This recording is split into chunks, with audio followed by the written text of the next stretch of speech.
Hey guys, Peter here to tell you about the latest from Anti-Flag, Lies They Tell Our Children, on January 6 on Spine Farm Records. This album has 11 tracks, 33 minutes in length, and this is the band's 13th full-length studio album. They are an American punk rock band. From a design point of view, this album is really interesting to me because I was expecting it to be more linear, more straightforward from start to finish. It's not the case. It does start that way, but it doesn't stay in that same environment throughout its entire duration. You have a second half of a record that's a lot more dynamic, that's a lot more diverse, with more peaks and valleys, forcing you to look at the record differently, also extending or at least giving you a perception that the album's actually longer than what it is. When you look at these two different ways of coming together as one, you have the perfect format for a concept record. At least according to the band, this is their first concept album to be. This is more of a theme-driven album than a concept, but I'm okay with either definition. But for either one, having this design works a lot better. If you have an album that's linear all the way through, straightforward all the way through, you blink and it's gone, and then you walk away feeling like you heard a good record or you listen to a good record, but you don't take anything more from it because everything becomes very superficial. Having the album have that experience at the beginning allows you to connect with it and dive deep into the album straight from the get-go. Then when things start to become a little bit more complicated, or you're forced to pull the layers a little bit more to see what's underneath it, you're in for the ride already. You're already committed to the experience of listening to the album. And therefore, at the end of the listening experience, you're able to understand the album a lot better. You're not just connecting with the sound, you're also connecting with everything that's connected with it. And therefore, that concept, that theme, becomes more vivid in your mind and in your experience of listening to this album from start to finish. As far as the sound is concerned, you can see that there are punk rock, there are rock, there are punk, all of these different influences coming to fruition across 11 songs. This also offers some diversity, at least diversity of construction and diversity of approach. But one thing that glues this whole album together, regardless if some tracks have a lot more movement or if some tracks have a little bit more of a stop and go approach, is the overall production. The production on this album is phenomenal. It gives great clarity to these songs, because if you have messages on tracks and you want the messages to be clear, having sound that defines those messages, having sound that creates the backdrop, that gives you the necessary canvas for you to be able to paint a full picture in front of you, makes things a lot easier. It's easier for you to approach the track, it's easier for you to digest the track, it's easier for you to understand the lyrical content of the track and how that matches to the sound itself. Everything becomes clear, and this is a very clear sounding record. What they're telling you within the record might be murky at times. You might feel like it's not necessarily right in front of you. The message might have a different impact, but the clarity behind that message makes everything at the end of the journey feel like it was right there for you to grasp, and that's really important. I like the fact that this album doesn't sound like a garage record, it doesn't sound gritty, it doesn't sound like a live album, even though they took some live elements into the overall construction and execution of the songs. This feels like a very well polished studio record, but a polished record that doesn't lose its identity. You have to be able, specifically for a band like Anti-Flag, for the message that they have, you have to be able to walk that fine line between creating a clear message and not overly polishing that message and take away all the soul from it. The sound on this record, in my humble opinion, walks that perfectly fine line with three elements dictating all the ebbs and flows of the record: drums, bass, and guitars. I have to say the bass on this album sounds incredible. Not always in the forefront, but you can feel it more often than not. You may not feel necessarily where it's taking you, but you definitely feel the impact that it's having in the atmosphere behind, in the backdrop behind, and setting the tone for what the lyrical content is all about. Plays a very important role. May not be a standout role. It may not be a role that drives the experience of every single song, but a role that's important nevertheless. It adds little nuances, it adds little ripples into the overall song construction and into the sound design that goes with that same song construction. Now the drums feel a little bit more consistent to me. There are moments where they are definitely heavier, but overall is a very consistent performance that allows the sound to have a little bit of soul, that allows the sound to also be very warm. The drums on this record sound warm. They have a great essence to them, an essence that helps fill in the room, not making the songs big, not giving volume, not giving thickness, but definitely making the air feel like there is a lot more in it and it's not just empty. And that is an important element that allows the guitars then to drive the experience a little bit better all around.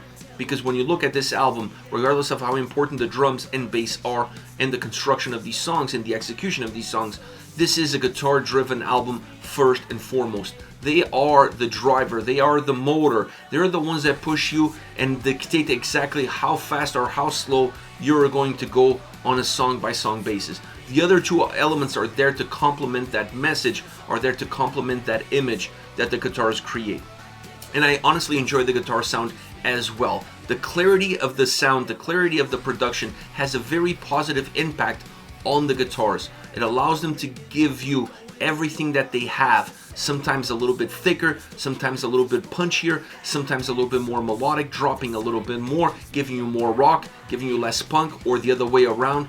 But you're able to see the ebbs and flows internally within the songs, because there are dynamics within the tracks, but also from song to song, which gives this album definitely a heartbeat across each and every single track. Great guitar sound, great execution, matching the great overall production that the album offers. As far as the vocals are concerned, this album has a lot of guest appearances. Now, obviously, having those many guest appearances on a record like this, it offers diversity. So this is an album that has diversity of sound, maybe not of sound, but definitely of execution of that sound.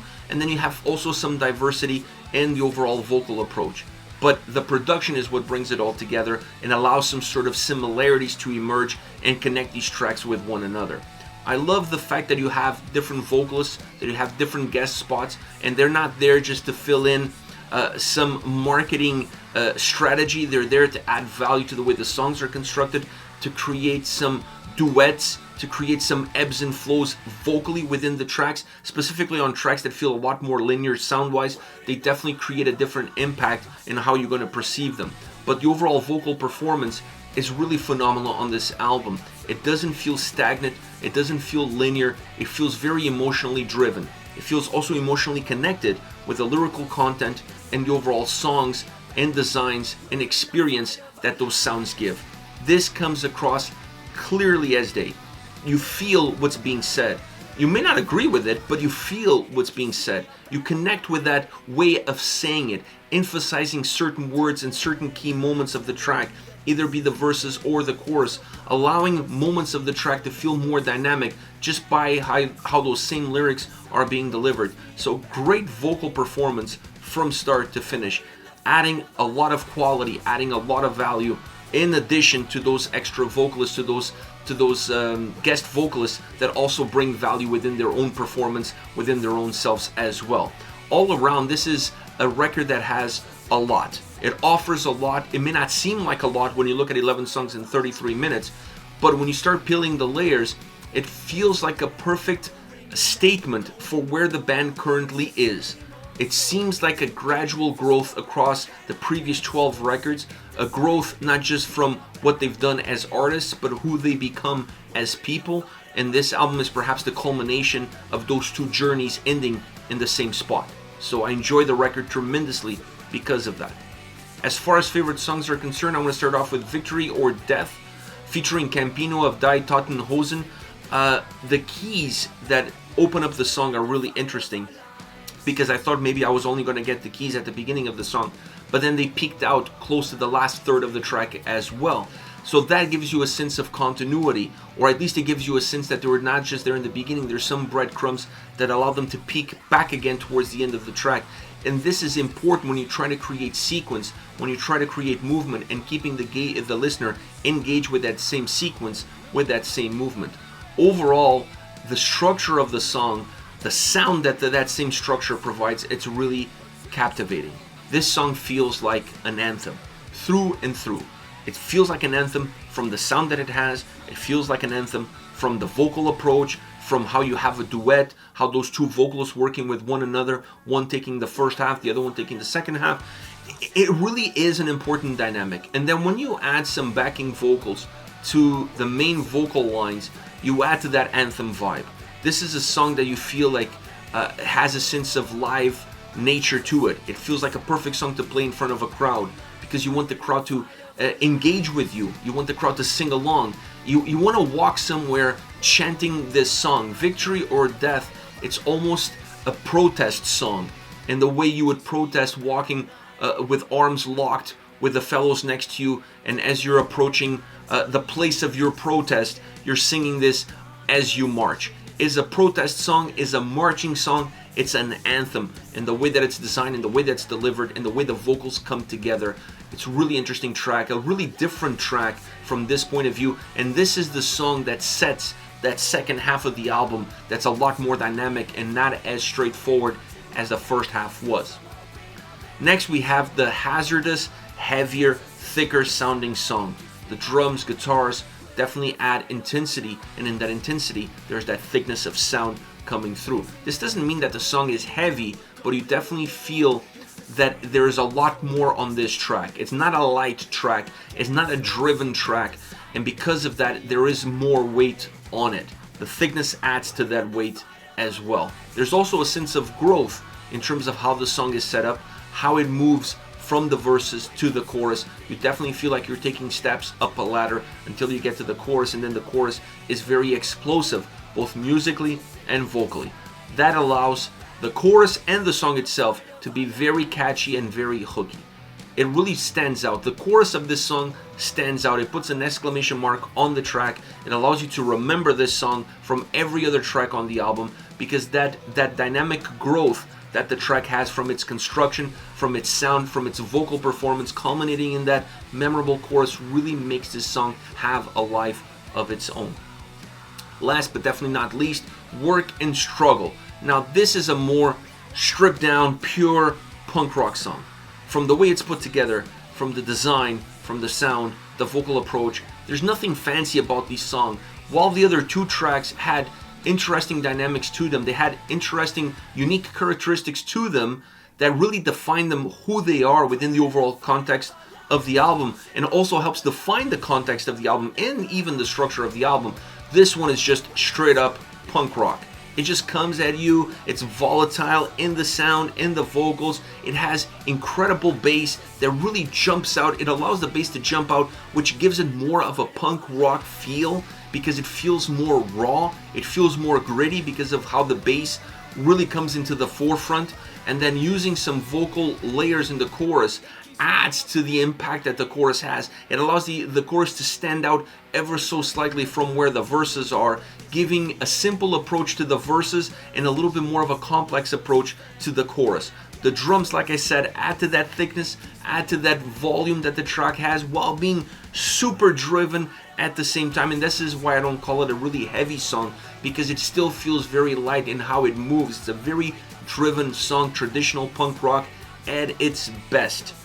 This is it. Anti-Flag, Lies They Tell Our Children, out January 6th on Spine Farm Records. Let me know your thoughts on the band, on the singles. Use the comment section below. I'll be reading those and getting back to you. Take care, guys.